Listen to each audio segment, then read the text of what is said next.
तो आज जो हम लोग रिकॉर्ड करने वाले हैं वो है हमारा वोकेबुलरी का पार्ट 3। इससे पहले मैं वोकेबुलरी के 2 पार्ट ऑलरेडी ला चुका हूँ। ठीक है। एक के अंदर हमने पार्ट 1 के अंदर हमने इंट्रो किया था और पार्ट 2 के अंदर हमने कोनोटेशंस के बारे में पढ़ा था। ठीक है, और उसकी एक्सरसाइज भी की थी। और उससे पहले मैं ऑलरेडी चैप्टर 1 और चैप्टर 2 तो ला ही चुका हूँ, तो उनका लिंक जो है प्लेलिस्ट का आपको डिस्क्रिप्शन बॉक्स में मिल जाएगा। और आज जो हमारा टॉपिक होगा वो होगा सिनोनिम्स एंड एंटोनिम्स, यानी पर्यायवाची शब्द और विपरीतार्थक यानी विलोम शब्द। सिनोनिम्स क्या होते हैं? पर्यायवाची होते हैं। तो चलिए स्टार्ट करने से पहले एक बार इंट्रोडक्शन कर लेते हैं। I welcome you all to your own channel Keshav Jha Kings lab.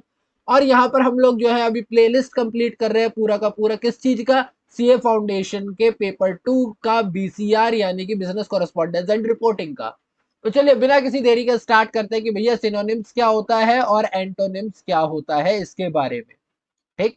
तो सबसे पहले हम लोग पढ़ेंगे सिनोनिम्स के बारे में। सिनोनिम्स की डेफिनेशन दे रखी है कि words that have similar definition और meaning are known as synonyms, यानी ऐसे शब्द जिनका मतलब सेम हो, जिनकी डेफिनेशन सेम हो। हमने याद होगा आपको, मैंने बताया था कि जो ग्रामेटिक जो हमारी डिक्शनरी में किसी भी शब्द की डेफिनेशन होती है वो डिनोटेशन कहलाती है, और उसके साथ जो फीलिंग जुड़ी होती है वो कोनोटेशन कहलाती है। तो हम कौन सी डेफिनेशन की बात कर रहे हैं? जो डिक्शनरी में होती है। तो जिन शब्दों की डिक्शनरी और मीनिंग बिल्कुल सेम होती है उसे हम लोग क्या बोलते हैं? Synonyms. These are words that can be used interchangeably without changing the intended message of the meaning of the message, यानी कि जो मीनिंग है जो आप बोलना चाहते हो ये उसको बिल्कुल भी चेंज नहीं करेगा। और इन शब्दों को आप इंटरचेंजेबली यूज कर सकते हो, यानी एक की जगह पे दूसरा यूज कर सकते हो। जैसे इन्होंने यहाँ पर एग्जांपल दिया है, the long movie board the viewers, the lengthy movie board the viewers. तो यहाँ पर ये जो शब्द है लॉन्ग एंड लेंथी, दोनों का मतलब तो यही होता है जो लंबी हो। लॉन्ग और लेंथी दोनों का ही मतलब क्या है? लंबा। दोनों ही शब्दों को मतलब जो है उससे मीनिंग चेंज नहीं हुई है सेंटेंस की, सेंटेंस का मीनिंग सेम ही है, तो ये हमारे क्या कहलाता है? सिनोनिज्म, सिनोनिम्स कहलाते हैं। ठीक है। Lengthy replace the word long but the message of the sentence did not change because long and lengthy are क्या है? सिनोनिम्स है। They have similar definition. Synonyms can generally be used interchangeably without a change in meaning of overall message। जो हम बार बार कह रहे हैं कि भैया मैसेज का मीनिंग क्लियर रहेगा, मैसेज के मीनिंग में कोई भी चेंज नहीं आएगा। However, it must be understood that a synonym does not always carry a meaning that is exactly as same as the word। यानी कि हमेशा जरूरी नहीं है कि सिनोनिम का मतलब बिल्कुल वही हो, जो इंटरचेंजेबली होते हैं और काफी टाइम यूज भी किए जा सकते हैं, बट कभी कभार जरूरी नहीं है कि अलग अलग शब्द जो एक दूसरे के सिनोनिम है उनका एग्जैक्ट मीनिंग जो हो बिल्कुल सेम ही हो, एग्जैक्टली सेम हो, ये भी जरूरी नहीं है। अब कहोगे ऐसा क्या होता है? क्योंकि as a matter of fact no two words ever mean the same, क्योंकि दो शब्द कभी भी एक जैसे नहीं हो सकते हैं, दोनों की एक मीनिंग नहीं हो सकते, कुछ ना कुछ चेंज होगा, इसीलिए तो हम लाए हैं। There will be a subtle difference in emphasis, suggestion और यूज। ठीक है। उनके किस तरीके से आप उनका सजेशन करते हो, किस तरीके से आप उनका यूज करते हो, इसमें फर्क है। जैसे कि हम यहाँ पर एग्जांपल लेते हैं। Take the word cost charge and fee. Cost charge and fee, ये जो तीनों ही वर्ड है इसका मतलब क्या है कि आप एक ऐसी मनी यू पे फॉर समथिंग, यानी अगर आप कॉस्ट की बात कर रहे हो तब भी आप किसी चीज के लिए कुछ पे कर रहे हो, चार्ज कर रहे हो तो भी कुछ पे कर रहे हो, फी तब भी पैसे पे कर रहे हो। हाउएवर इनका जो कोनोटेशन है, जो इनकी फीलिंग है और जो इनकी नोसेंस है वो अलग अलग है। ठीक है। जरा एग्जांपल से समझ लेते हैं। ये जो कॉस्ट होता है, कॉस्ट किसके लिए होते हैं? कि अगर आप कोई चीज बाय कर रहे हो, कुछ बना रहे हो या कुछ कर रहे हो, तो वहां पर कितना खर्चा होगा ये क्या दिखाता है? कॉस्ट। कॉस्ट को हम लोग लागत बोलते हैं ना हिंदी में। तो कोई भी चीज करने की, खरीदने की या बनाने की जो लागत होगी वो क्या कहलाती है? कॉस्ट कहलाती है, वो चार्ज नहीं कहलाती है। जैसे कि यहाँ पर एग्जाम्पल दे रखा है, the total cost of the trip was 10,000 rupees, you can get a new phone at rupees 10,000। यहाँ पर चार्ज नहीं लगा सकते आप। The protest against the high cost of living. वहीं पर अगर मैं चार्ज की बात करूं तो चार्ज क्या होता है? जो कि money that is asked in return for goods and service, यानी कि जब आप कोई चीज खरीदते हो या बेची जाती है तो जो आपका सेलर होता है, जो आपका प्रोवाइडर होता है, वो जो आपको पैसे लेता है वो क्या कहलाता है? वो आपका चार्ज कहलाता है। जैसे कि there is a monthly charge of 1,000 for using the lift. तो क्या हो रहा है? जो बिल्डिंग का मालिक है उसने क्या कर दिया? ये चार्ज लगा दिया है।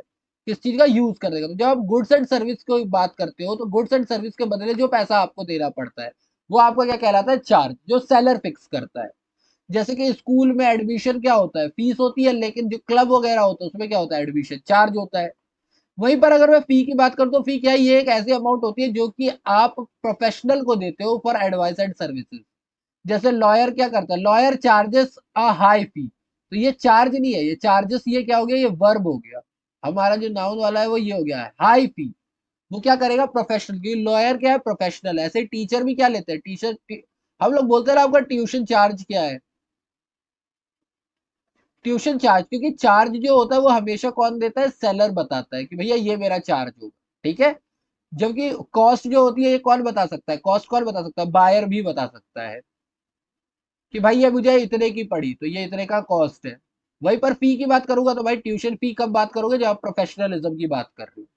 These fee do not cover accommodation और मील्स, यानी इस फी में आपको सब कुछ नहीं मिलने वाला। तो यहाँ पर आप क्या देख रहे हो, as you can see that cost, charge and fee have similar meaning, कि पैसे देने हैं, but there is a slight significant difference, they can be used differently. Therefore, it can be said that the words that are listed in a dictionary as synonym cannot always interchange in the same context. ठीक है, ये बात आपको समझ में आई। तो अब हम लोग बात करने वाले हैं एंटोनिम्स की। देखो एंटोनिम्स क्या होते हैं, विलोम शब्द होते हैं। तो विलोम शब्द का मतलब ही क्या हुआ, ऐसे पेयर और ग्रुप ऑफ वर्ड्स जो या तो बिल्कुल ही अपोजिट होंगे या तो लगभग लगभग अपोजिट के ही होंगे, ठीक है। जैसे कि ब्रेव, ब्रेव क्या है, कावर्ड का अपोजिट है, यानी कि बहादुर जो है वो किसका है, कायर का है। Like synonyms, it may be that there are numerous antonyms for a word, यानी ऐसा हो सकता है जैसे सिनोनिम, एक वर्ड के कई सिनोनिम्स हो सकते हैं, वैसे ही एक वर्ड के कई सारे क्या हो सकते हैं, एंटोनिम्स भी हो सकते हैं। जैसे इविल, मैलिशियस, बैड, करप्ट, ये सारे किस चीज के लिए, गुड के लिए। अगर आप कोई अच्छा है तो उसकी जगह आप इविल भी लगा सकते हो अपोजिट में, मैलिशियस भी लगा सकते हो, बैड भी लगा सकते हो और करप्ट भी लगा सकते हो। There are three types of antonyms, अब तीन तरह के एंटोनिम्स होते हैं जो कि है हमारे रिलेशनल, ग्रेड और कॉम्प्लीमेंट्री। तो तीनों के बारे में पढ़ लेते जरा। ग्रेडेड एंटोनिम्स क्या होते हैं, ये graded antonyms are the word whose meaning do not have an equal weighting, यानी ये जो होते हैं इक्वल नहीं होते, इनमें कुछ ये लगभग लगभग इक्वल वाले हैं। Such word and pair are called gradable antonyms, ठीक है, sorry gradable antonyms, as they do not hold an either or relationship instead, यानी ईदर और वाला कोई रिलेशनशिप नहीं होता। They have a more less association, यानी कम ज्यादा वाला एसोसिएशन होता है, या तो ये वाला नहीं होता है। Typically they are pairs of adjective that can be qualified by adverb such as very, more, etcetera. जैसे कि वेरी और मोर लगा करके आप इनको एज एन एडवर्ब यूज कर सकते हो। जैसे कि क्या बोला हुआ है, fair and its antonym dark are gradable antonyms. Such words have grades, जैसे फेयरर, डार्कर, लेस डार्क और more dark. Not fair, he may still, जैसे if someone is not fair he may still not dark, यानी कि अगर कोई इंसान गोरा नहीं है तो जरूरी तो नहीं कि वो काला ही होगा। हम इंडियंस कहाँ जाएंगे फिर, हालांकि हम लोग साउथ साउथ अफ्रीका के नहीं है तो ब्राजील के भी तो नहीं है ना हम लोग। मैं कलर शेडिंग की बात कर रहा हूँ, रेसिज्म की बात नहीं कर रहा हूँ, पहले ही बोल दूं मैं, यहाँ पर रेसिज्म वाली बात नहीं हो रही है। यहाँ पर इस सेंटेंस की बात हो रही है, ग्रेडिंग की बात हो रही है, कि जरूरी तो नहीं कि अगर आप गोरे नहीं हो तो आपको डार्क होना ही जरूरी है। और ये दो स्टेट इसलिए लिए क्योंकि यहाँ पे मेजोरिटी क्या है, कलर्स की बात हो रही है, दैट्स इट। यहाँ पे मेरे को रेसिज्म वगैरह से कोई लेना देना नहीं भाई, मैं इन चीजों से दूर रहता हूँ, ठीक है। कॉम्प्लीमेंट्री एंटोनिम्स, कॉम्प्लीमेंट्री एंटोनिम्स क्या होते हैं, ये अपोजिट मीनिंग होती है और ये ग्रेड नहीं किए जा सकते। यानी कि अगर एक इंसान, मतलब कि अगर दूध व्हाइट है तो इसका अपोजिट ब्लैक ही होगा, बात खत्म। ऐसा नहीं है कि कोई चीज व्हाइट नहीं है तो हो सकता है वो ब्लैक भी ना हो, या अच्छा चलो व्हाइट और ब्लैक नहीं ले लेते, चलो इसको छोड़ देते, ट्रुथ फॉल्स ले लेते हैं, ट्रुथ और लाई ये ले लेते। कोई चीज सच नहीं है तो वो झूठ भी नहीं है, ये वाला केस नहीं है। यहाँ पर या तो आप सच बोल रहे हो या तो आप झूठ बोल रहे हो, ये क्या है, complementary. Each word has only one antonym, यानी इसका एक ही होता है। जैसे पुश का पुल, बात खत्म, पुश को आप इसके अलावा और कुछ नहीं बोल सकते, पुश का एंटोनिम पुल ही होगा। तो ये कॉम्प्लीमेंट्री होते हैं, इसका केवल एक ही एंटोनिम होता है, जो कि ग्रेडेड में क्या होता है, एक से ज्यादा भी हो सकते हैं। वहीं पर अगर मैं रिलेशनल एंटोनिम्स की बात करता हूँ, ये अपोजिट होते हैं, मेक सेंस करते हैं जब ये कॉन्टेक्स्ट में आता है, यानी जब किसी बात में इसका यूज करोगे तभी इसकी मीनिंग क्लियर होगी। जैसे borrow and lend, teacher and student, जब तक ये आएंगे नहीं। अब देखो टीचर और स्टूडेंट ये एक दूसरे के एंटोनिम्स तो कहीं से भी नहीं है। टीचर का एंटोनिम स्टूडेंट किस हिसाब से हो गया? ठीक है, लेकिन जब ये एक कॉन्टेक्स्ट में आएंगे तब इसे एज अपोजिट यूज कर सकते हो। ठीक। क्वाइट ऑफन एन एंटोनिम कैसे बनाया जा सकता है? ज्यादातर प्रीफिक्स लगा करके। नॉर्मली हम जो लगाते हैं एक प्रीफिक्स लगा दो और हमारा एंटोनिम बन जाएगा। जैसे कि लाइकली है, अन लगा दो अनलाइकली हो जाएगा। सिमेट्रिकल है, ए लगा दो असिमेट्रिकल हो जाएगा। एंटिटी है, नॉन लगा दो नॉन एंटिटी हो जाएगा। डिसेंट है, इन लगा दो इनडिसेंट हो जाएगा। ठीक है। फिर बात आती है कि अच्छा चलो ठीक है, ये सारी बातें तो क्लियर हो गई, लेकिन पढ़े क्यों? सिनोनिम्स और एंटोनिम्स पढ़े क्यों? सिंपल सी बात है भैया, देखो जितने शब्द होगा ये शब्दों का खेल है, और जितने शब्द होंगे उतने अच्छे से आप किसी भी चीज को एक्सप्रेस कर सकते हो। There are numerous advantages of knowing synonyms and antonyms. The first advantage one can identify is that knowledge of synonyms and antonyms help us to express idea clearly. यानी जब आप एक ही बात को अलग अलग शब्दों से अलग अलग तरीके से कर सकते हो तो वो आइडिया को क्लियरली मैसेज करता है। The selected word should express the thought और फैक्ट प्रिसाइसली। यानी आप कौन सा शब्द यूज करना चाहते हो वो प्रिसाइज होगा। और ये कैसे पता चलेगा? जब आप क्या करते हो, यूज करते हो किसका? सिनोनिम्स और एंटोनिम्स का। जैसे a building can be described as a dilapidated but an automobile cannot, as the word refers to the building in particular। यानी कि एक बिल्डिंग को हम लोग क्या बोल सकते हैं? dilapidated कह सकते हैं, लेकिन एक ऑटोमोबाइल को dilapidated कभी नहीं कह सकते हैं। ठीक है। तो इसलिए क्या होगा? क्योंकि ये बिल्डिंग से ही रेफर करेगा, ये स्पेसिफिकली वहीं पे है। Understanding and using synonyms and antonyms is important for not only precise communication but to avoid monotony of expression। यानी ऐसा नहीं होना चाहिए कि आपके पास सिर्फ एक ही शब्द और वही आप बार बार कर रहे हो, क्योंकि repeating the same word tends to become boring and monotonous. यानी कि जब आप ऐसा लगता है इसके पास फिर नॉलेज ही नहीं है बात करने की। ठीक है। तो इसीलिए आपके पास एक्सप्रेशन कई सारे होने चाहिए। आप एक ही टाइम पे जब बात कर रहे हो तो आप बातों को कई तरीके से लिख सकते हो। ये चीज होती है। तो मोनोटोनी ऑफ एक्सप्रेशन ना हो इसलिए भी ये चलता है। मोनोटोनी का मतलब तो आप समझ ही गए हो। मोनो का मतलब ही होता है जब आपके पास क्या हो? एक हो। तो एक रूपता कह लो, समझ में आ गई बात कि वो नहीं होनी चाहिए। You should use antonyms and synonyms to reduce redundancy and to keep writing or speech interesting to the audience। वही वाली बात है, जब बोलने में लोग बोर हो जाएंगे तो एक ही शब्द बार बार पढ़ करके क्या होंगे? लोग बोर ही तो होंगे। इसीलिए वो इंटरेस्टिंग बनाने के लिए भी आपको क्या चाहिए? सिनोनिम्स यूज करना चाहिए। Remember the whole point of language is to express oneself और to send the message effectively. यही काम होता है हमारा। In addition, you can develop a full understanding of an area if you learn the different synonyms and the connotation and that to apply to it। यानी अगर आप अलग अलग शब्द उनके साथ जुड़ी हुई फीलिंग इनको अगर आप समझ सकते हो तो आप किसी भी चीज का, किसी भी टेक्स्ट का, किसी भी बात की फुल्ली अंडरस्टैंडिंग कर सकते हो। ठीक है। Knowing the antonym of a word increase your ability to understand and retain the word itself। ठीक है। तो इसके लिए ये चीज होती है। मैंने एक वीडियो भी बता रखी है आप लोगों को, मेरे चैनल पे मिल जाएगी आपको, ग्रास्प पीटी। ठीक है। ये भी मैंने बता रखा है। इसके अंदर भी हमने सिनोनिम्स और एंटोनिम्स की बात की हुई है कि कैसे आप अपनी वोकेबुलरी को बढ़ा सकते हो। मैं इसका भी लिंक डिस्क्रिप्शन बॉक्स में डाल दूंगा। वोकेबुलरी को इंक्रीज करने के लिए ये बेस्ट तरीका मैं इसका दिखा दूंगा आपको।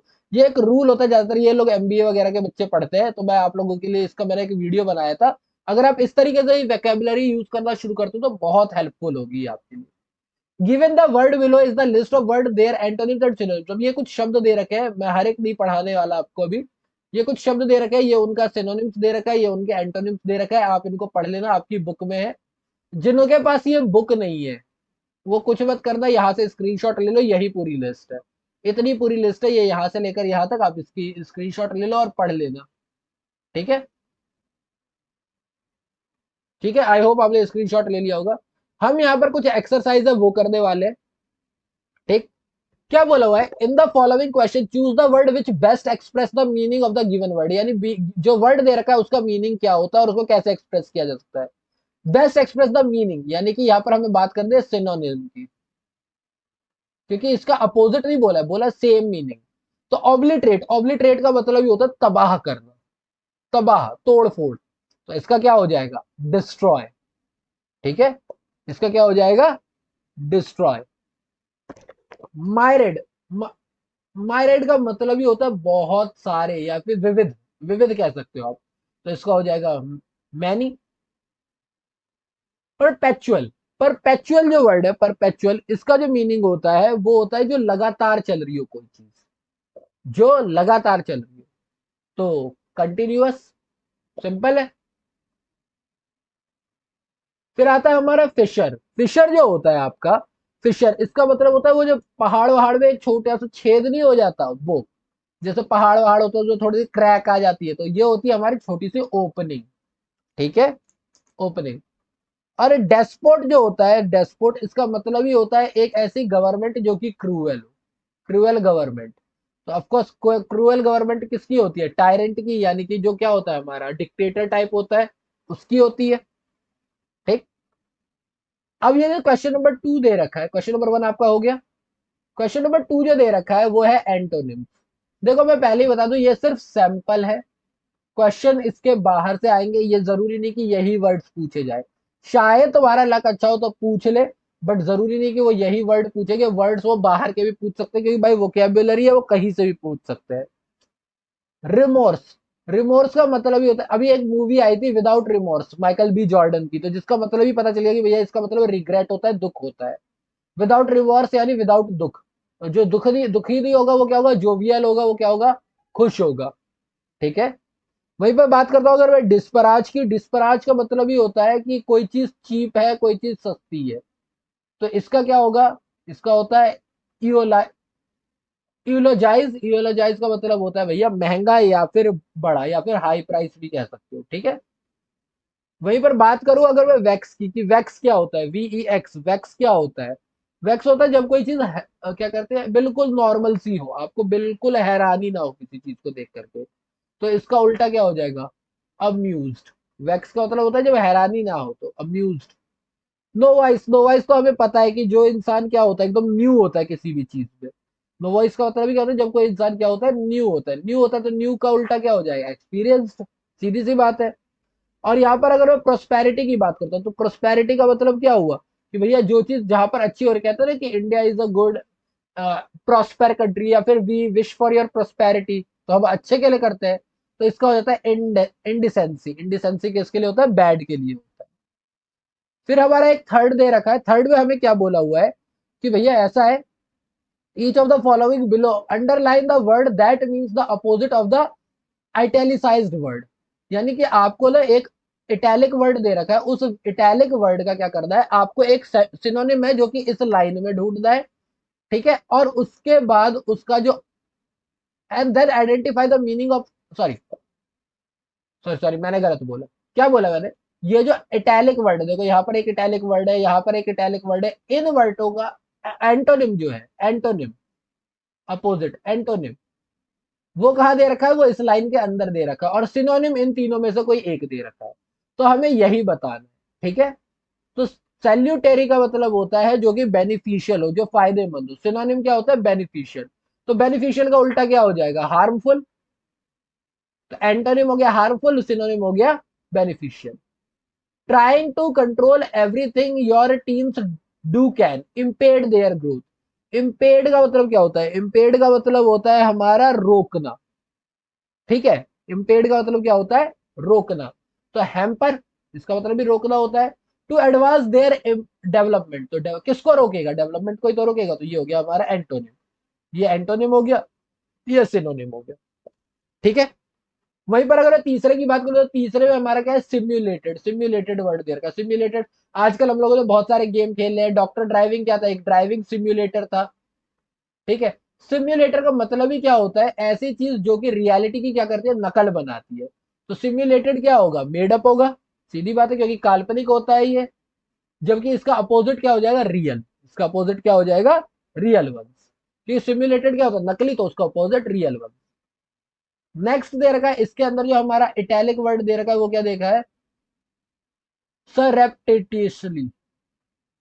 सररेप्टिटियसली। ठीक है। सररेप्टिटियसली।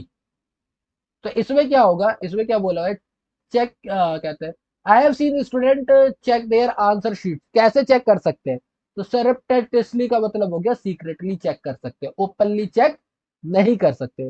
तो इसका अगर सीक्रेटली ये है, तो ये जो ओपनली वर्ड है ये क्या हो जाएगा हमारा, एंटोनिम्स हो जाएगा। ठीक है, ये एंटोनिम हो गया, ये सिनोनिम हो गया। और वहीं पर बात करूं मैं एम्बिगुअस का, तो एम्बिगुअस वैसे बेसिकली ऐसी बात होती है जो कि बहुत ज्यादा घूमी फिरी हो, जिसको आप बहुत ज्यादा घुमा फिरा सकते हो, यानी कि एक ही चीज को जब कई सारे मतलब निकाल सकते हो, तो ये चीज होती है अनक्लियर। जब आप एक ही बात के कई मतलब निकाल सकते हो तो वो होती है अनक्लियर। और अनक्लियर का जो उल्टा होगा वो क्या होगा, क्लियर ही होगा। तो अपोजिट क्लियर हो गया, सिमिलर अनक्लियर हो गया। तो यहाँ पर हमारा सिनोनिम्स का जो कॉन्सेप्ट है वो एंड होता है। अब अगला हमारा जो कॉन्सेप्ट होगा वो रूट ऑफ वर्ड का होगा, जो कि हम लोग पार्ट 4 के अंदर लेकर के आएंगे।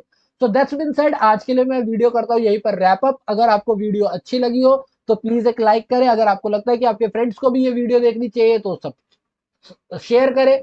और अगर अभी तक आपने मेरा चैनल सब्सक्राइब नहीं किया है तो किस लिए वेट कर रहे हो, सब्सक्राइब करो। मैं लाने वाला हूँ यही सारी वीडियो, पूरा कोर्स लेकर के आ रहा हूँ मैं। ठीक है, बाकी कोई सजेशन हो, कोई कंप्लेन हो तो प्लीज कमेंट बॉक्स में मुझे बताएं। एंड बाकी खाते रहे, स्वस्थ रहे, मस्त रहे, व्यस्त रहे। Thank you for your time.